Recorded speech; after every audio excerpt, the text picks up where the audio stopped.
Hey everyone, this is Tom, and I'm going to be vlogging over the next couple of weeks my experience of going to India and staying in an ashram to sort of do yoga and meditate and things like that, almost full time.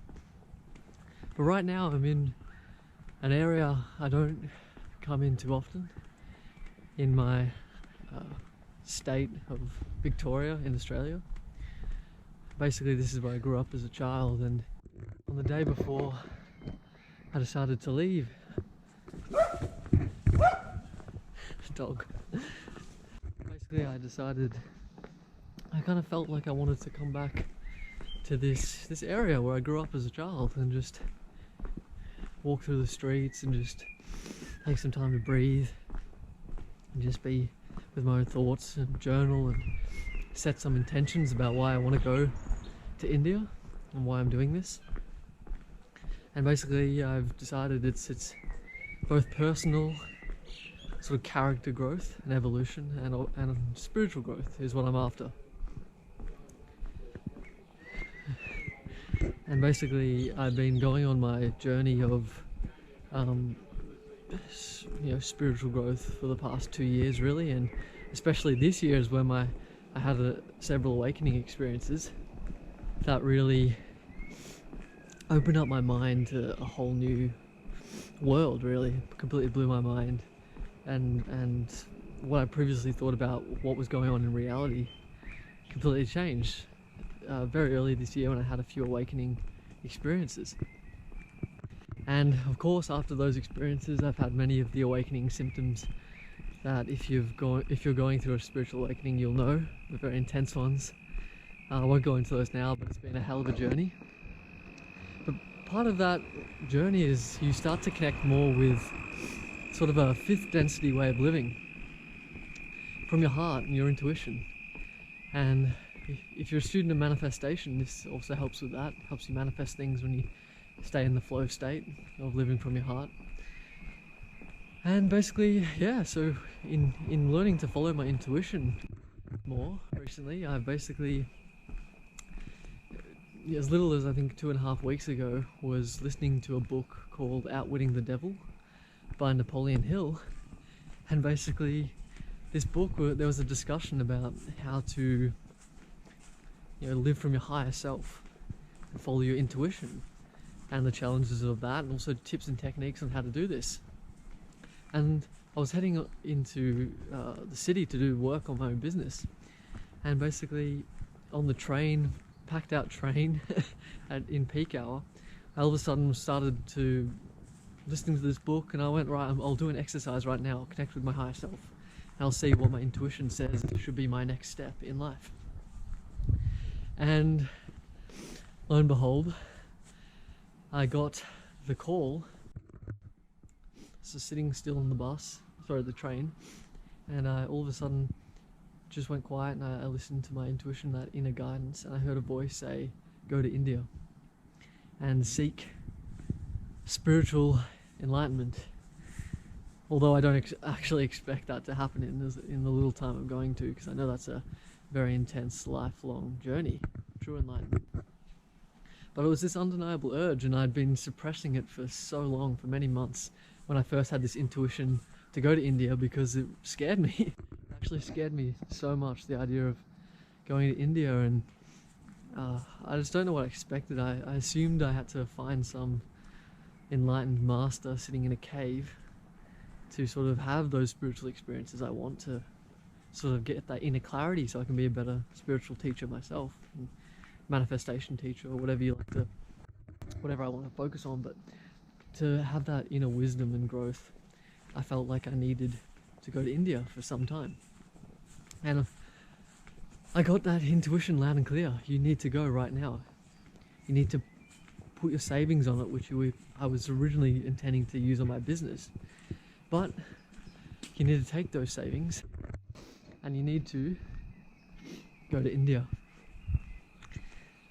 And I just went, screw it. I can't resist this anymore. I'm going to listen to my intuition. And so, I don't know, within an hour I was at the library. I'd picked out an ashram picked out an ashram, I worked out the injections I needed to get, I looked up flight costs, and it was all booked about half a week after that, as quick as I can. And now, 2 weeks later, I'll be going to India very, very soon.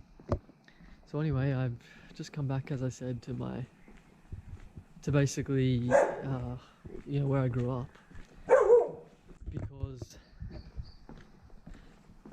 I felt like I wanted to set intentions on, you know, the next stage, where everything's going, and it just felt good to walk down these streets and just think about all the mischief I used to get up to. Like in this lane, I used to walk my family dog every day, and this street, I'd go up to the local shops with my siblings and we'd pick up things. And this house right here, we used to know the neighbours that lived there for some years, and we used to have sleepovers there, things like that. It's all going back over a decade now. Anyway, yeah, so I just came back to my local area. I decided to film this randomly, and I'm just going to pick up this GoPro, which is actually my brother's, and he doesn't know I have this. But I'm just going to pick up the camera and film whenever I feel called to, speak my mind, tell you about my experiences, and hopefully you'll go on a bit of a journey with me. It'll be over before I know it, so I just want to savor every moment. And I don't intend to be on my phone or electronics like even this GoPro for virtually any of the trip, but there will be times, I'm hoping, where I will just speak my mind and we'll see what happens. So anyway, this is before we go, this is my house that I lived in as a child. You may as well see it. That was my room right there with the lights on, if you can see that. That's where I spent my formative years. It's very strange to think that someone else is in there right now. Anyway, if you're interested in following my journey, well then, you'll see the next vlog in a sec. Alrighty guys, made it to the airport. Had to get up really early, and got 2 hours for my flight, so we'll just be waiting for a long while. Here we go. Hey guys, we made it to Hong Kong airport, stopping over. We had delays on both sides, and yeah, I'm pretty excited to arrive in India. I already feel, so on the plane I felt something in my heart sort of start to open up. I'm not sure what it was, whether it was my heart chakra or just complete placebo in my own mind. Either way, it's very exciting, and this is where we are right now.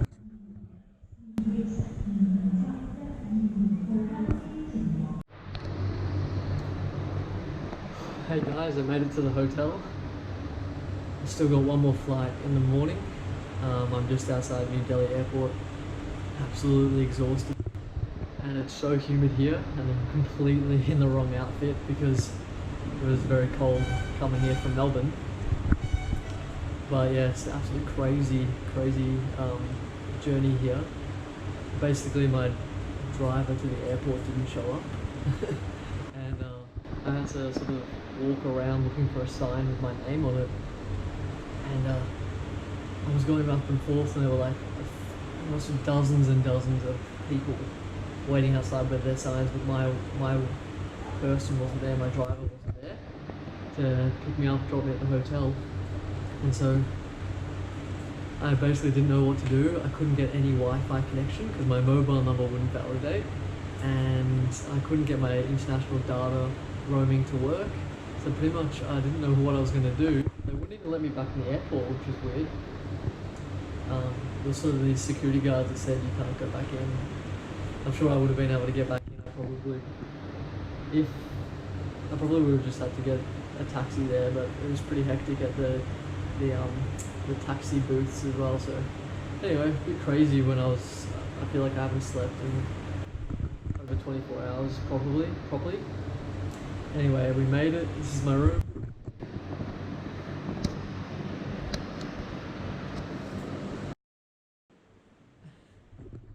Anyway, time for a quick sleep, and then we'll be getting another flight, and then I'll be in Rishikesh at the ashram tomorrow. Hey guys, I made it. I'm in Rishikesh. This is my room.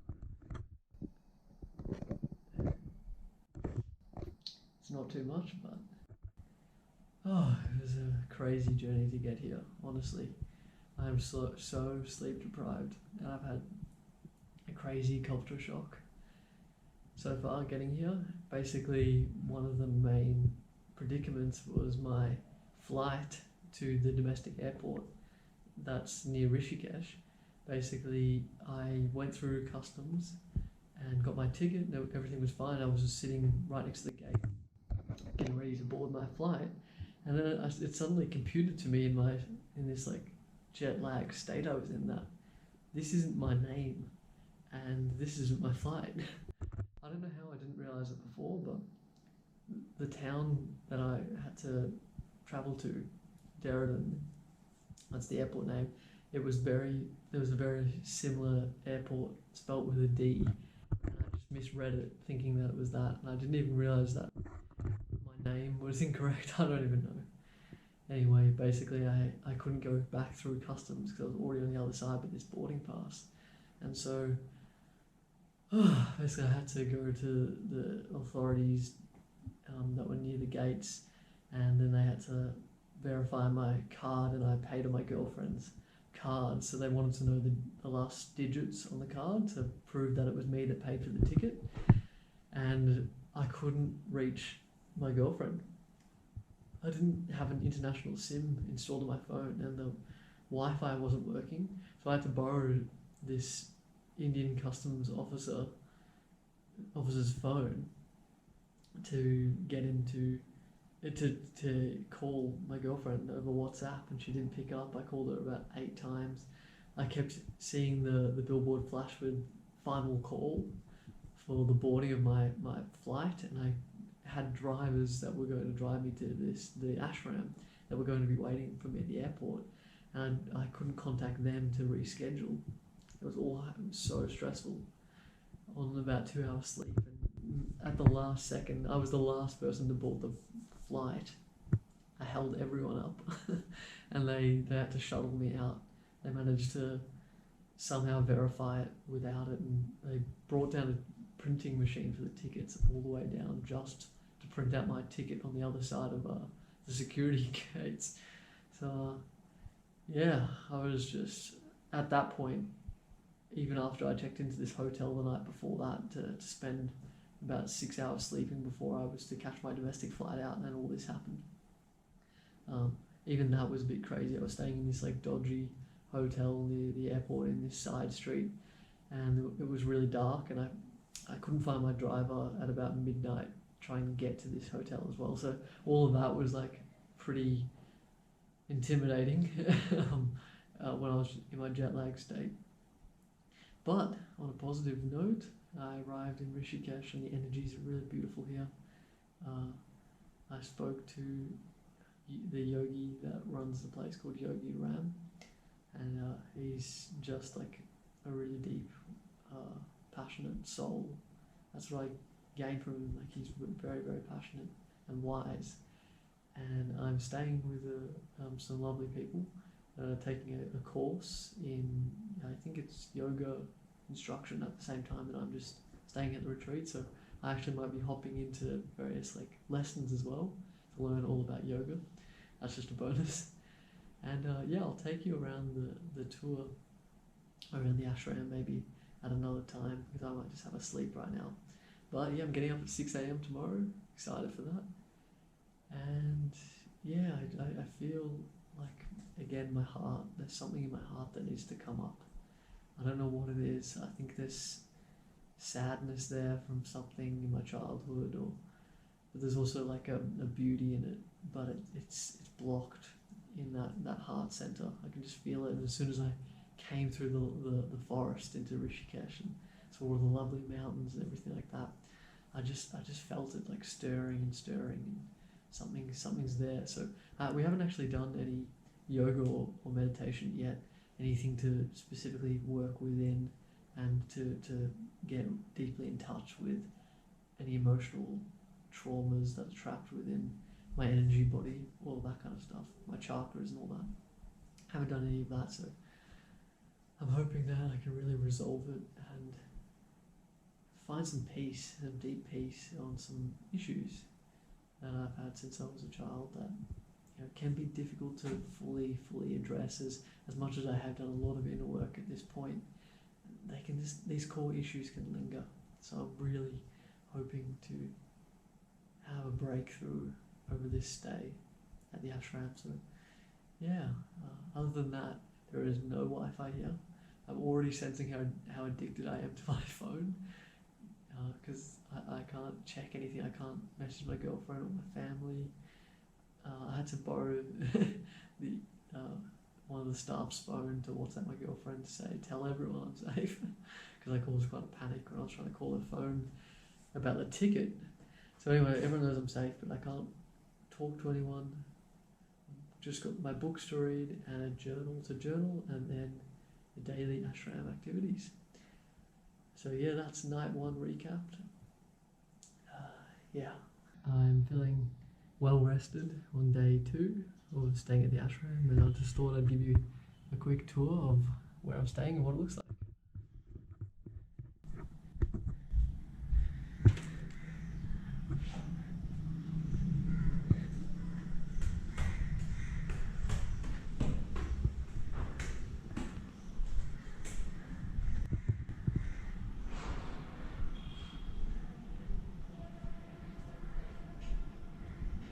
So this is the rooftop, I think. I think there's one more story actually.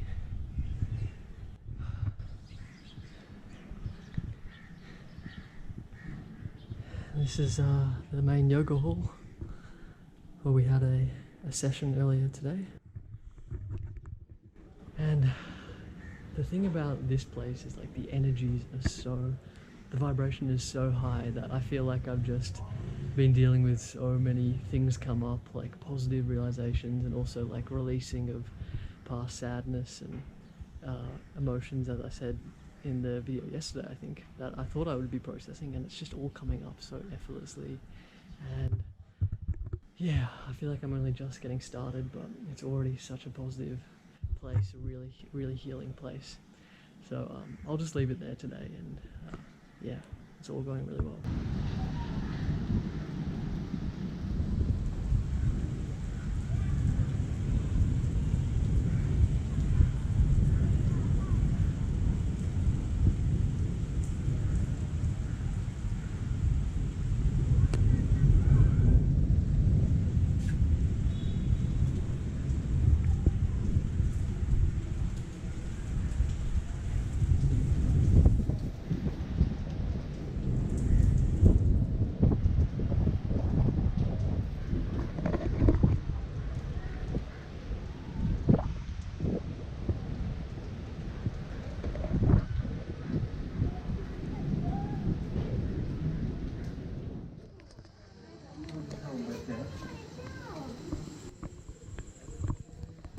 E qua stiamo preparando però non c'è nulla.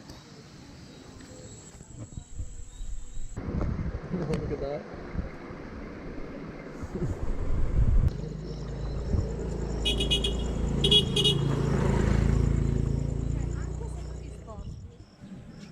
Hey guys, so it's Friday.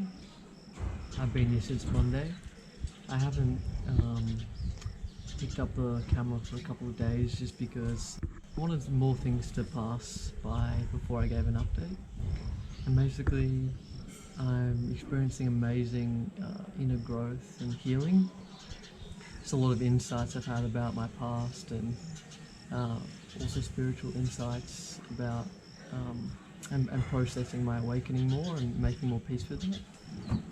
We had a great mantra singing session last night, or 2 nights ago actually, where you just sing mantras for an hour, and after that I spoke to the guy that was running it.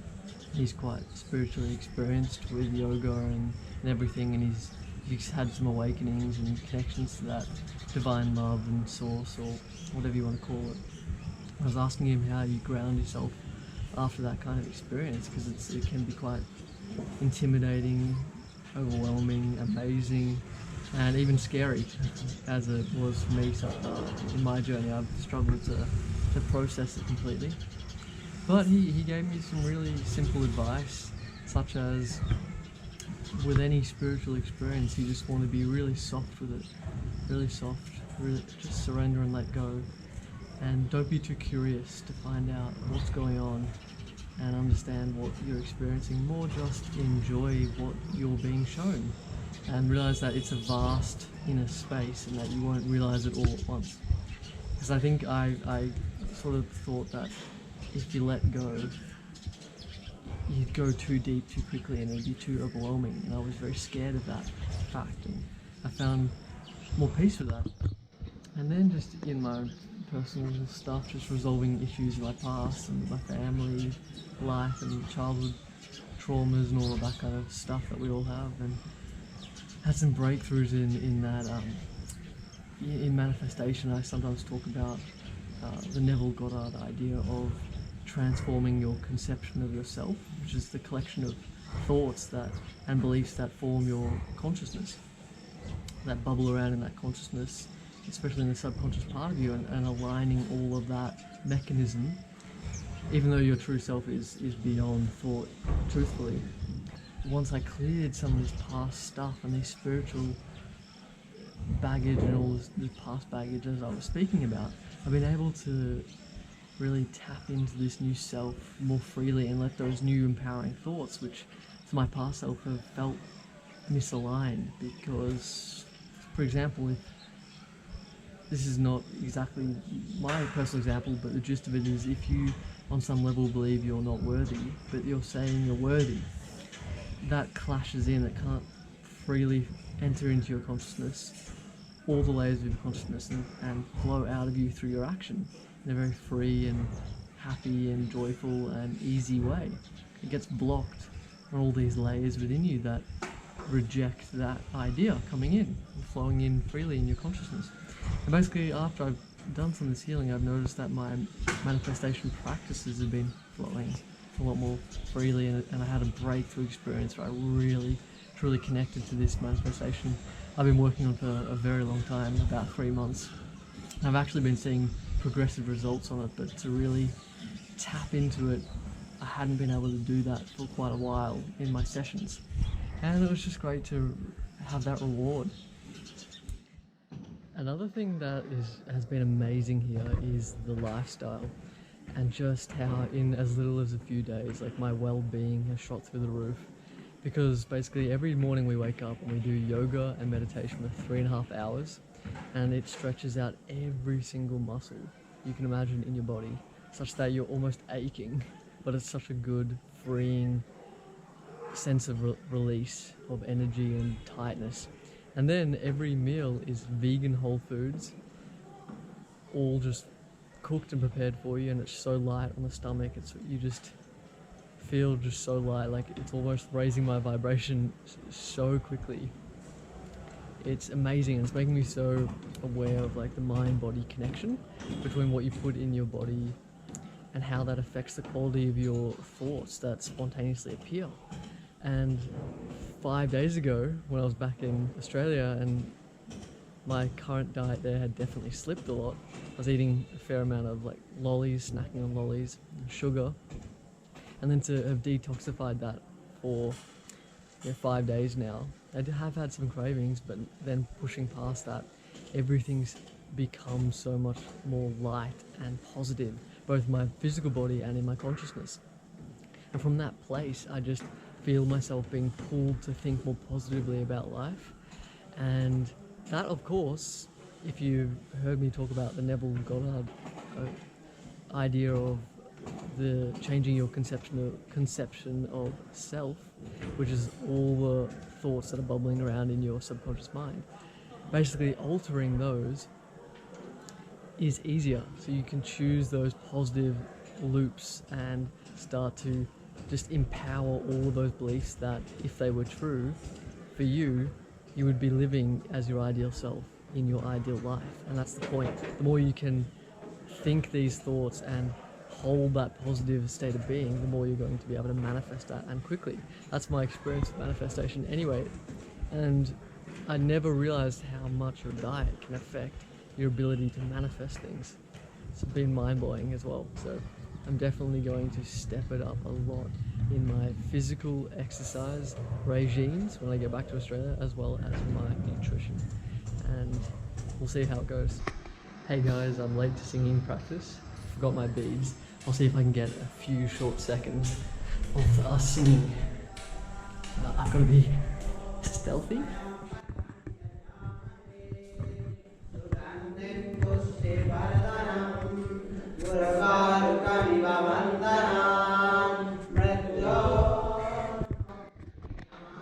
That's what we'll be doing for the next hour.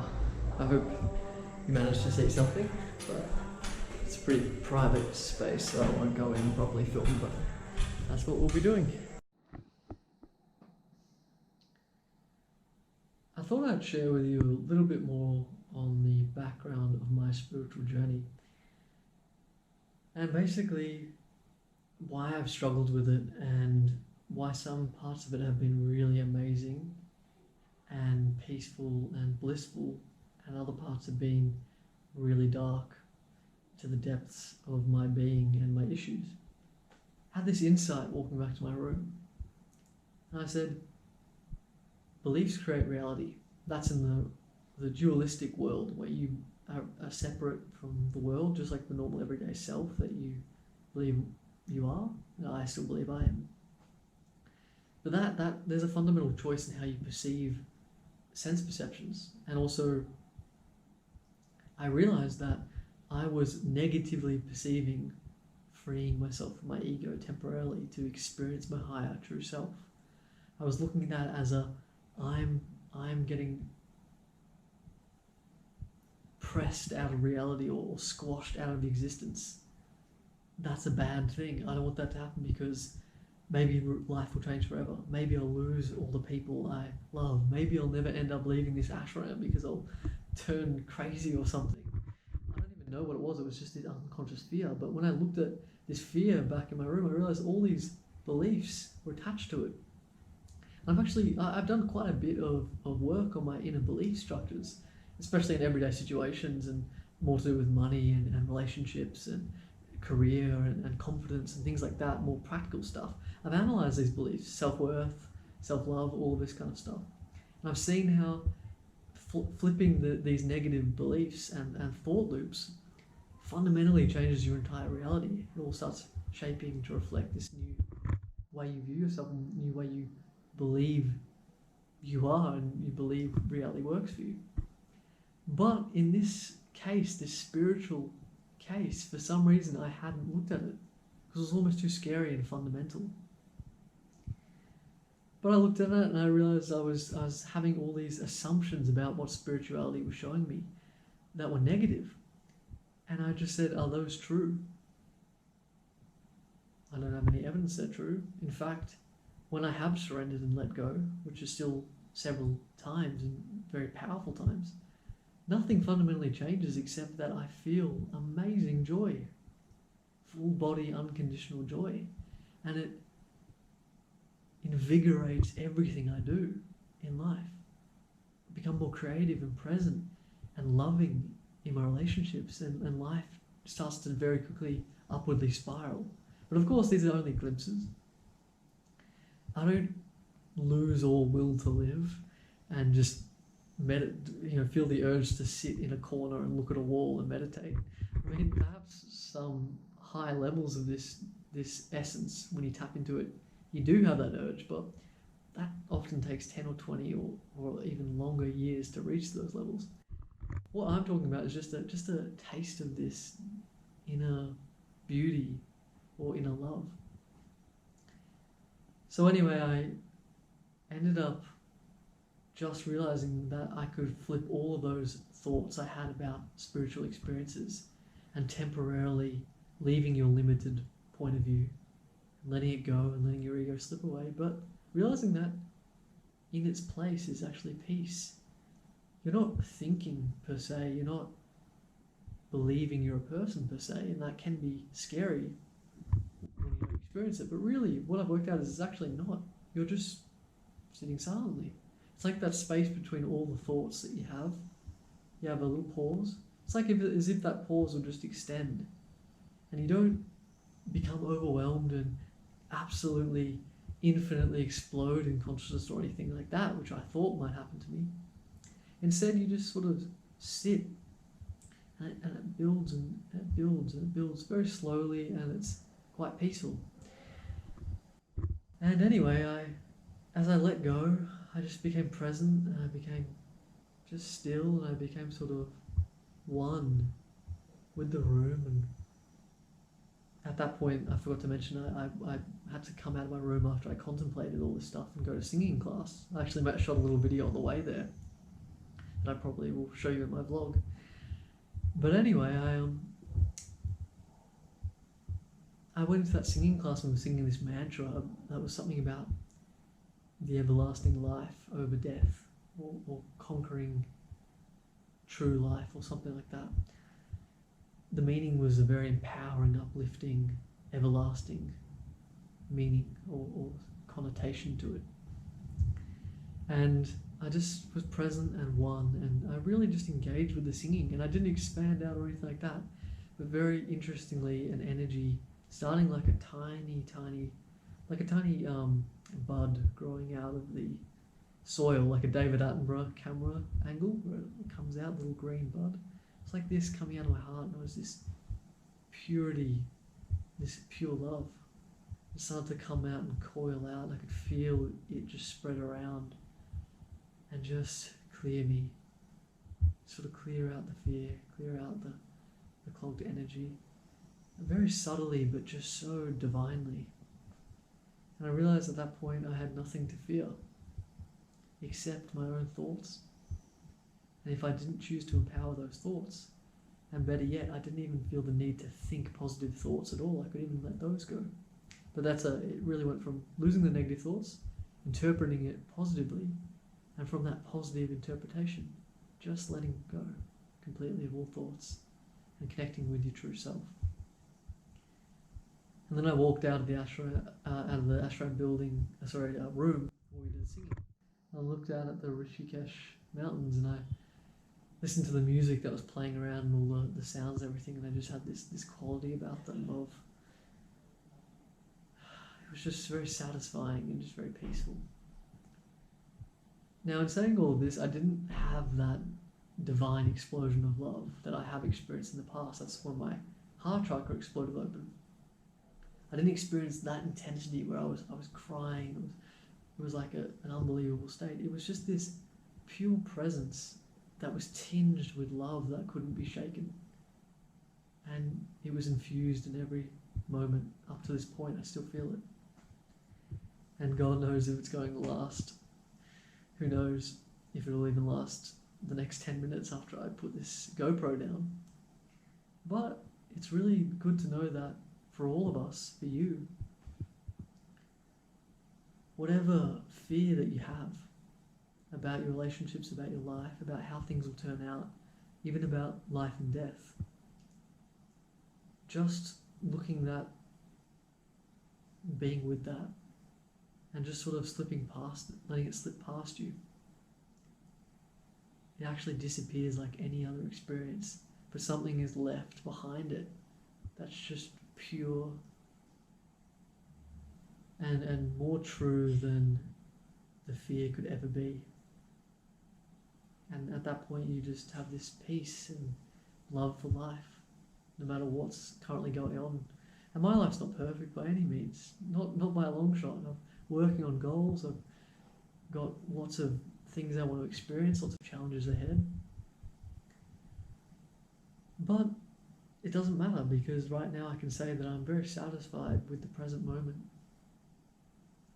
And I think that's some kind of gift that we all deserve to experience, because we're absolutely worthy, and you're absolutely worthy, and you absolutely deserve love. You deserve deep love for yourself. And to be able to sit peacefully with yourself and know that you are absolutely enough from the bottom of your heart, just to sit with that perfection that is your true self. But anyway, I'm no spiritual master by any means. It was just really nice to release that deeper fear, that deeper trauma from my past awakening experience, and really flip the whole thing into a more positive light once again. Oh, motorbikes are starting up. Anyway, I know this has been a bit of a long video, but it just felt like I was going to journal this all down, but I just felt instead of journaling it was too restrictive. I just wanted to speak it out. I don't even know if I'm going to post this or if I'll just watch it back for myself, but either way, it just felt really good to set it free. Now, I still have another week left at the ashram I'm staying in, so who knows if this is only going to build more positively and last, or if there'll be more challenges ahead. Either way, we all have to embrace our challenges in life and just do the best and keep showing up and keep striving to tap into more of our true selves. Striving is probably not the right word, just to be and embody and realize who we truly are, to experience the life we truly want to experience. So I hope this sheds some insight if you have some fears in your practical life, but also in your spiritual life. If you're dealing with any fears, just know that there are these glimpses that will make all of those deeper fears, all of those deeper struggles and challenges in life just melt away into just these happy moments. And it is like becoming a child once again, in a sense, but with this adult level of appreciation. Anyway.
Hey everyone, I'm at the just outside the Ganges.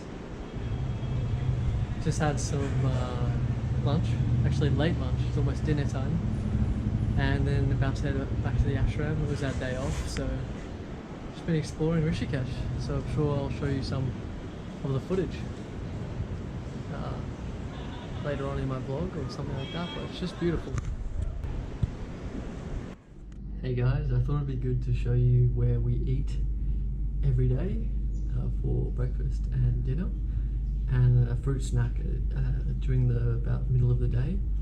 I just thought you'd like to see that sort of area and how it sort of is set up in an ashram and how you eat, because we eat cross-legged sitting on the ground.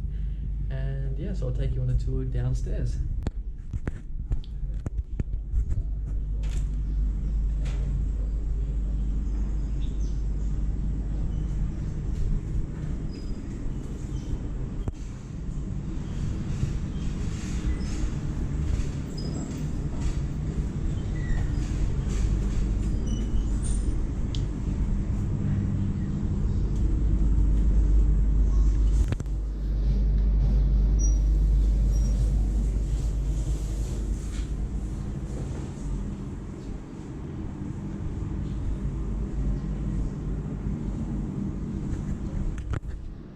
This is my seat that I eat.